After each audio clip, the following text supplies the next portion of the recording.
selamat siang, selamat berjumpa lagi. Saya dengan Reza Aprianti dari Kabar Terkini TV News. Pemirsa, pada hari Kamis tanggal 27 jam 10 kami sedang menginvestigasi, memantau yaitu Lapas 2 Jalan Pahlawan, yaitu Kota Bekasi, Bekasi Timur. Pemirsa, inilah saya sempat mewawancarai yaitu pimpinan dari Lapas 2 yang bernama Bapak Hensa. Nah, kebetulan pemirsa, kami di sini tidak sendiri pemirsa. Kami di sini sedang berkolaborasi dengan wartawan lain yaitu dari Buser 86 dan wartawan Parameter dan Media Suara Mabes. Oke pemirsa, setelah kami berkunjung ke Lapas 2 Jalan Pahlawan, Kota Madia, Bekasi Timur. Terima kasih liputan saya dengan Reza Aprianti dari Kabar Terkini TV News. Terima kasih pemirsa. Wassalam. Nanti saya akan perlihatkan Bapak yang berkaitan dengan apa yang saya ingin tanyakan ke Bapak gitu. Pak, diminum ya Pak? Minum. Nggak usah. Gerah. Pasti nggak biar adem. Yang dingin ada. Apa rencana sertija Pak? Nunggu ini saya. Mungkin minggu depan. Minggu depan ya? Mungkin. Ya nggak tahu. Belum ada surat ini. Iya. Mohon Pak untuk nanti biar kita jelaskan ya.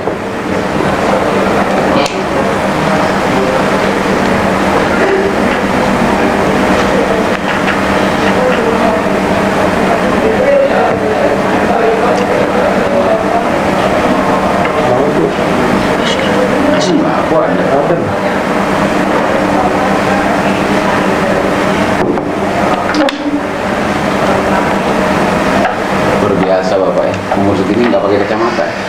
Kelihatan ya, luar biasa beliau. Mungkin. Iya. Apa Iban?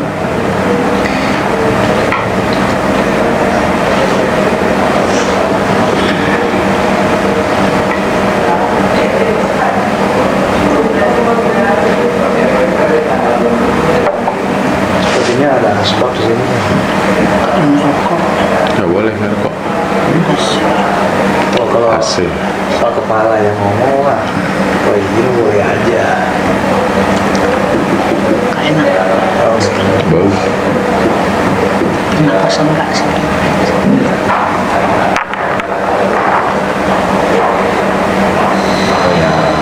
Sini minjem duit ini ya, si Sakman di Oktober 2012 minjem sama si Ali. Ya, oh dari betul. Pak Sakman ini minjem duit 250 juta kepada Pak Ahmad Yani, Pak Ali, oh Pak Ali yang minta. Oh Ali Idrus. Pak Ali Idrus meminjamkan uang kepada saudara Sahman dan Reza, itu atas nama 2 orang itu. Jadi tetapi tercantum di dalam pernyataan tersebut di backup atas nama 1 orang. Itu. Terus ini saksinya Ahmad Yani Nugraha. Betul. Ini saksi baik terus ya. Ya. Maksudnya gini Pak, berkaitan dengan adanya nilai ini pada waktu itu untuk apa gitu? 250 juta itu. Benar. Betul. Ya, saya nggak kenal sama dua-duanya itu. Nggak kenal. Oh gitu. Baik, kenal ataupun tidak ya mungkin nggak mungkin kenal satu persatu Pak ya kalau Bapak pribadi. Ini narapidana. Betul, benar. Jadi gini, benar. Saya juga Bapak waktu tidak kenal mereka ya wajar saja karena nggak mungkin lah Bapak di sini bisa kenal sama mereka ya bukan. Dan itu 2018 saya belum di sini. Gitu. 2018 itu. 2017 sudah sini? Kita udah Belum berkunjung lah. di sini waktu itu. Belum ya? Saya di sini 2021 sampai 2022. Oh gitu. Saya belum masih itu, nggak tahu saya. Oh gitu, baik-baik. Nah artinya gini, ini kita kesini sharing masalah rumah yang kedua sharing berkaitan mengenai adanya ini sehubungan menyatakan adalah lapas di sini. Kalaupun memang pejabat yang ada waktu itu mungkin siapa? Kalau 2018 Pak Made kalapasnya. Kalapas ya Pak Made. Ya, sudah pensiun tapi. Sudah pensiun. Sudah, saya gantikan beliau. Dia pensiun 2020. Dia pensiun 2020 Desember. Saya gantikan beliau, saya masuk sini Januari 2021. Sampai sekarang, jadi saya 1 tahun 8 bulan di sini, 1 tahun 10 bulan kan. Sampai saya mau pindah ke Maluku Utara. Oh gitu. Jadi saya nggak tahu itu siapa. Jadi itu Napi. Betul. Jadi ini adalah ketiganya ini, satu saudara Ali Idrus, yang kedua atas nama Sahman, yang ketiga atas nama Reja. Itu semua adalah napi semua, tetapi sekarang sudah selesai. Sudah bebas. Sudah bebas. Gitu.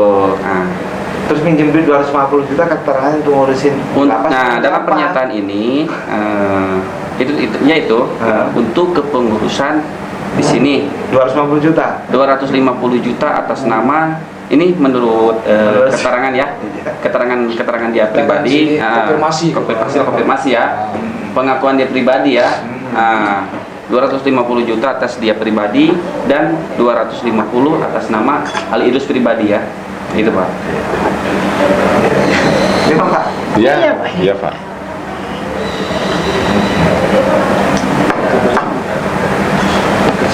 Ya, kalau saya sih pertama saya nggak tahu. Iya. Baik-baik. Nggak tahu. Nggak tahu apa. Yang keduanya, kalau saya tebak-tebak, kalau menurut saya sih, ya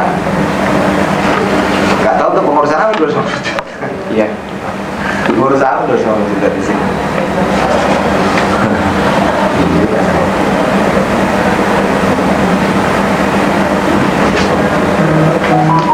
Karena di sini semua naruh berkas PBJ sekarang di depan.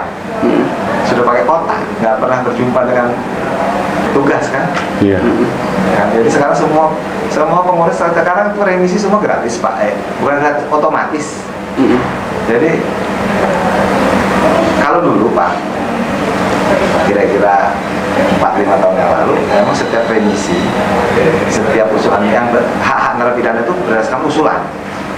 Jadi kita yang mengusulkan. Nanti antara usulan itu ada persyaratan. Persyaratan yang juga harus dibikin oleh keluarganya. Misalnya surat jaminan.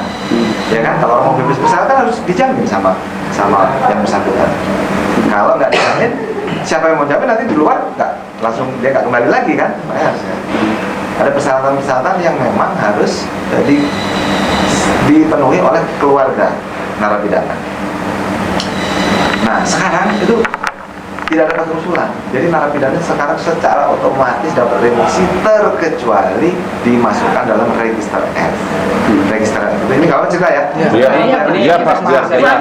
Sharing. Apa yang saya sampaikan, ini nanti kalau disampaikan juga ke masyarakat. Iya. Nah, kalau ada yang nanya, ada yang nanya ya minimal Bapak bisa menjawab dengan benar ya. Dan bisa ditanya dari mana tahu, misalnya dari Kalapas Bekasi, Pak Hensa kan ceritakan. Jadi remisi itu secara otomatis sekarang diberikan tanpa usulan, terkecuali yang bersangkutan itu masuk dalam register F. Nah, register F itu adalah registrasi, yaitu catatan bagi para narapidana yang melakukan pelanggaran disiplin berat di lapas. Misalnya dia berkelahi berulang, melawan petugas, melarikan diri, pelanggaran berat, itu dimasukkan register F. Nah, kalau begitu kita masukkan register F, itu walaupun yang bersangkutan pindah, karena sekarang semua serba online, mereka pindah kemana-mana, tetap nggak bisa dapat remisi Pak. Oh gitu. Jadi Mau pindah ya, mau pindah ke Cipinang, karena sekarang kan kita sudah sistemnya online. Nah, jadi tanpa usulan, artinya napi-napi sekarang tuh nggak ada lagi perlu. Waduh, ini Agustus nih mau persiapan ini apa, kita harus mau dapat remisi, harus mengumpulkan syarat-syarat enggak. Karena kalau dia yang pakai sistem lama, memang itu mungkin terjadi peluang pungli itu bisa saja terjadi kan. Artinya orang yang nggak bisa remisi, syaratnya kurang lengkap, tapi dibantu sama petugas supaya lengkap, misalnya kan, bisa saja. Tapi kalau sekarang ngapain? Karena udah nggak ada lagi persyaratan itu. Justice kolaborator sekarang sudah tidak ada. Jadi sekarang itu pemberian hak itu sudah kembali lagi ke Kalapas. Jadi saya yang sekarang yang menentukan. Seseorang ini dapat remisi, dapat bebas bersyarat, sekarang semuanya mutlak di tangan Kalapas. Tanggung jawab Kalapas penuh. Tidak ada lagi sekarang melibatkan pihak lain, pihak BNN, minta rekomendasi ke Polsek. Wah, udah nggak ada lagi. Jadi sekarang baik buruknya penjara ini soal masalah pemberian hak itu kembali tanggung jawab Kalapas. Kalapas diberikan kewenangan penuh terhadap memberikan seseorang ini berhak mendapatkan remisi atau tidak, tidak. Sekarang semuanya kembali ke Kalapas. Nah, tapi Kalapas dipermudah dengan tidak ada lagi persyaratan yang macam-macam itu, gitu loh Pak. Kalau Kalapas mau pungli mah nggak mungkin Pak. Tapi kalau petugas mungkin bisa. Kenapa sih? Karena kalau Kalapas itu dia sistemnya tuh, mungkin saya perlu jelaskan, sistemnya sudah langsung terkonek. Kalau ada apa-apa enggak, misalnya ada napi harus dapat remisi, nggak ada remisi, Kalapasnya. Kenapa? Pokoknya sekarang pimpinan itu nggak mau tahu dengan anak buah. Pokoknya maunya sama Kalapas saja. Apapun yang terjadi di dalam sini, ada napi yang tidak harus dapat remisi, ternyata nggak dapat remisi, Kalapasnya. Ya, takut juga lah kita. Ya, karena itu ya kita sekarang ini saya nggak tahu ya soal image penjara itu Pak, gimana pun bahkan di Amerika, di negara-negara maju, di Swedia, dimanapun namanya penjara pasti image-nya jelek, identik dengan kekerasan, ya kan, pengancaman, macam-macam lah. Padahal di negara-negara Eropa ini, karena saya beberapa kali berbulan di sana, itu benar-benar kayak hotel Pak, penjaranya itu. Karena anggarannya besar sih, anggarannya besar ya. Jadi yang namanya private, tempat tidur segala macam itu, saya perlu kayak hotel. Nyaman betul. Tapi kata Kalapasnya dan kata dirjen penjaranya tetap juga Pak, image yang sudah melekat selama ribuan tahun bahwa penjara itu adalah tempat seram nggak bisa dihilangkan. Apalagi di kita yang anggaran makannya masih 18.000 untuk 3 kali makan, yang narapidana hanya diberikan makan tanpa diberikan rokok, tanpa diberikan ekstra puding. Sedikit ya bisa anggaran makan. Iya, artinya kalau di tempat kita, makanya saya mohon maaf ini, saya kalau bapak-bapak datang teman-teman media, saya kan terbuka Pak. Iya, Saya tuh sehari bisa 8, 10 orang ngadep saya. Kalau saya ada waktu pasti saya temui. Handphone saya 24 jam, nggak pernah ada orang teman media yang nelpon saya nggak saya angkat. Ya kan, saya lagi sibuk ini Pak, sebenarnya ada inspektorat, ada apa gitu. Iya. Tapi dengan teman media pasti saya temui. Kalau bapak tanya sama media, Bekasi sini nggak ada ya. Saya mau pindah aja nih, banyak tuh puisi-puisi dari teman-teman media ini. Teman-teman media ini. Saya bacakan puisi-puisi mereka memberikan. Saya terharu juga sama. Saya juga nggak nyangka. Tadi malam datang rame-rame rumah, mereka datang untuk mengucapkan selamat jalan, kan? Ngasih puisi, ngasih apa-apa ke saya. Terima kasih lah, ngasih kenangan-kenangan, ada ngasih buku, ada ngasih foto saya, saya lagi kegiatan apa. Saya terharu Pak, saya nggak nyangka sampai sini. Walaupun kadang-kadang saya sebel juga sama mereka kan. Tar dulu sore, udah apa mulu ya, kadang-kadang namanya kita berubah kadang, lu ini nggak itu. Tapi ternyata ketika saya mau pindah, mereka nangkap kesannya. Nah, saya lagi ceritakan tadi. Saya terima kasih kalau ada teman-teman yang datang kemari. Itu kesempatan buat saya untuk menjelaskan tentang surat edaran terbaru, tentang peraturan syarat-syarat pemberian remisi dan pembebasan bersyarat. Itu saya senang. Jadi nanti bapak-bapak itu kalau ada yang nanya bisa menjelaskan. Nah, itu Pak. Menjelaskan. Kok ada sih orang hukumannya 8 tahun kok baru 4 tahun udah pulang atau 5 tahun dulu? Kenapa? Karena kalau orang yang nggak tahu berpikir jangan-jangan main-main, jangan-jangan dibebasin cepat ini kan. Padahal memang mekanismenya ada gitu. Nah, tapi kan sulit untuk menjelaskan ke masyarakat secara langsung, kan jarang juga ada orang masyarakat langsung datang ke saya kan. Dengan adanya teman-teman media ini kan paham, bisa menjelaskan.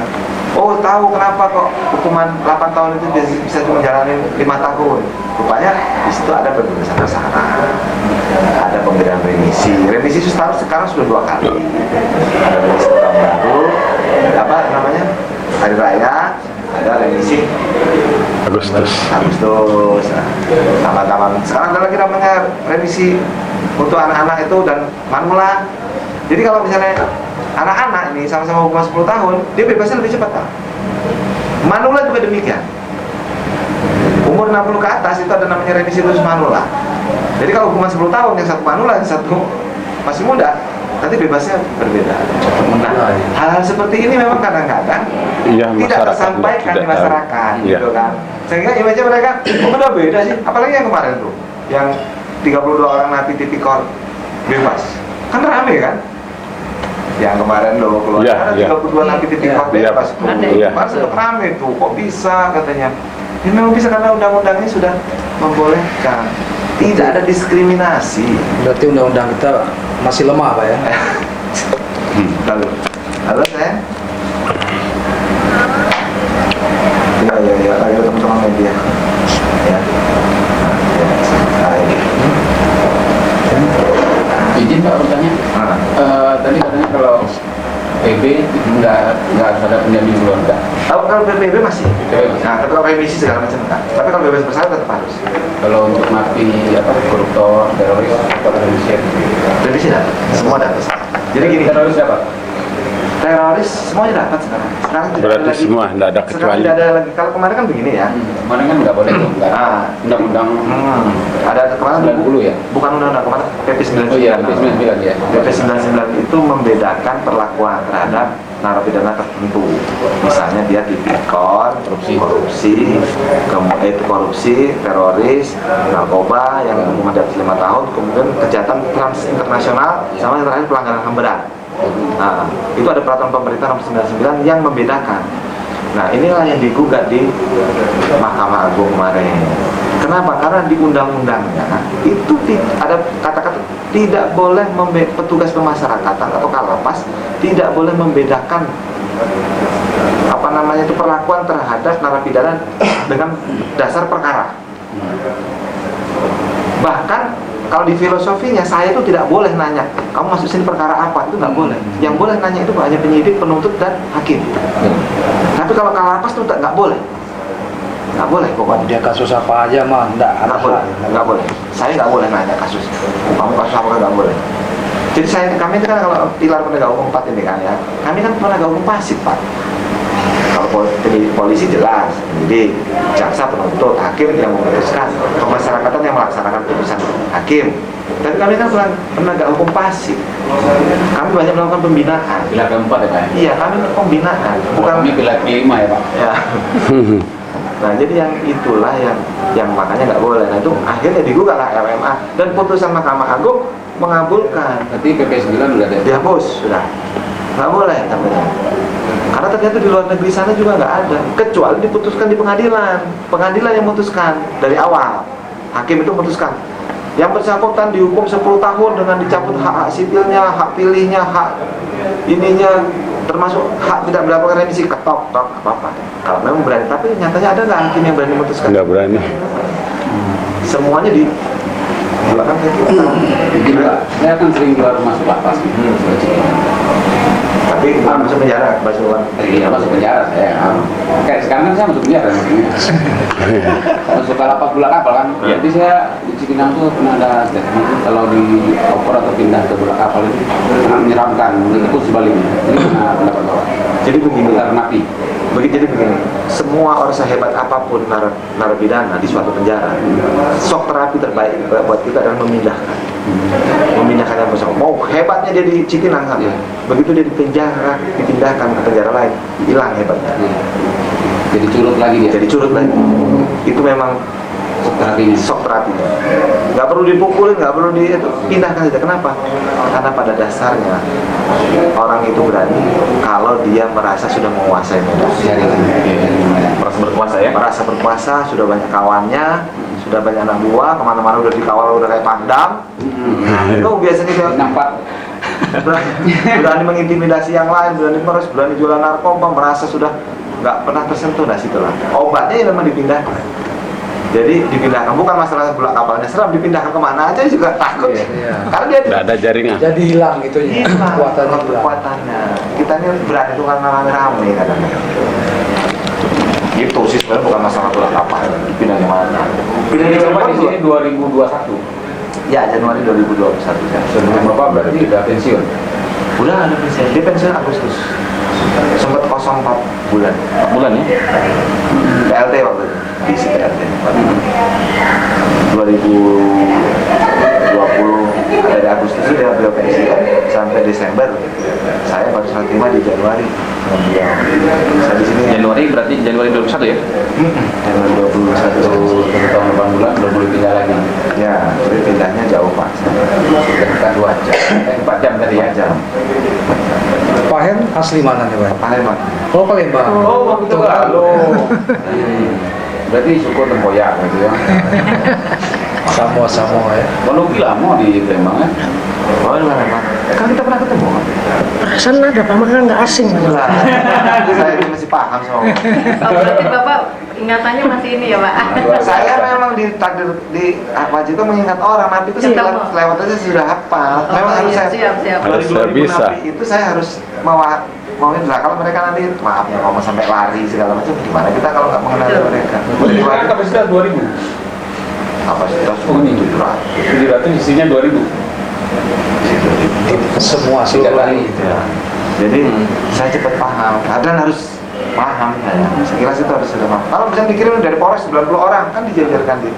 Itu kan saya amati. Ketemu apa dalam lapas apa di mana Pak? Mau bertanyakan juga. Kita kan belum tahu. Dipertanyakan Mas Bang. Bapak tinggal di mana? Kalau saya mudah-mudahan bersih. Bekasi Cikarang. Bapak ini Cikarang semua. Enggak Pak. Jakarta. Kalau saya Jakarta.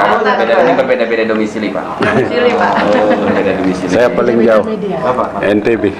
Oh, kan Bima. Enggak, Lombok, Mataram. Oh, Mataram. Apa? Ini kenal Seribuddin Pani Pak? Seribuddin Pani yang mengusulkan bikin lapas komisi misalkan antara level produksi sangat dekat dengan Pak yang sama.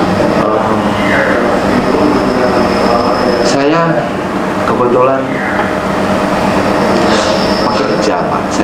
Jadi saya itu memang karena pekerja, jadi saya itulah kelemahan saya. Saya tidak punya cantolan, tidak punya jaringan. Jadi akhirnya saya kadang-kadang terombang ambing.